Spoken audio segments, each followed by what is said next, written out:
Şu an arkadaşlarımızın gerekli bütün personelleri, bize başvuran bütün arkadaşların personel ihtiyaçlarını ve elimizden geldiği kadar gidermeye çalışıyoruz. Ve bir iki güne Allah'a şükürler olsun herhangi bir personel sıkıntımız olmadan bayrama hazır olacağız.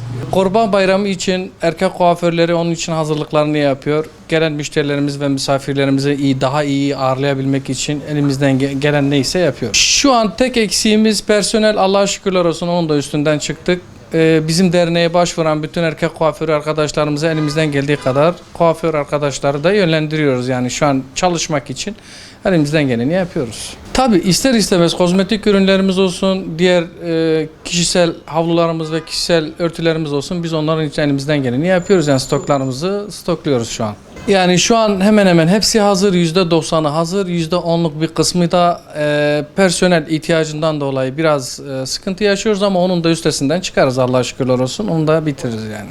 Yani bayrama yoğunluk vatandaşlarımızdan tek ricamız son 2-3 güne bırakmamaları, 1-2 gün öncesinden de gelip tıraş olunabilir. Yani daha rahat, daha sakin ve daha güzel tıraşlarını elde edebiliriz. Son güne bırakan arkadaşlarımız genellikle daha yoğun, daha böyle yorgun girmek istemiyoruz da daha güzel bir tıraş elde edebilmek için daha erken gelmelerini istiyoruz onlardan. Yani sistem zaten eskisi gibi değil. Randevu almak isteyen arkadaşları biz elimizden geldiği kadar da bekletmiyoruz. Yani randevu üzerinde de çalışan arkadaşlarımız var ki biz de çalışıyoruz. Herhangi bir sorunumuz yok yani.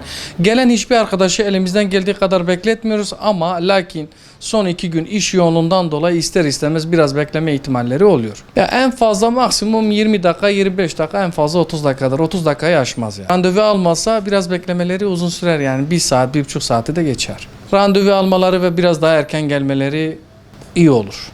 Her şey için teşekkür ediyoruz. Çok sağ olun. Biz hazırız. Tıraş olmak isteyen misafirlerimizi ağırlayabiliriz.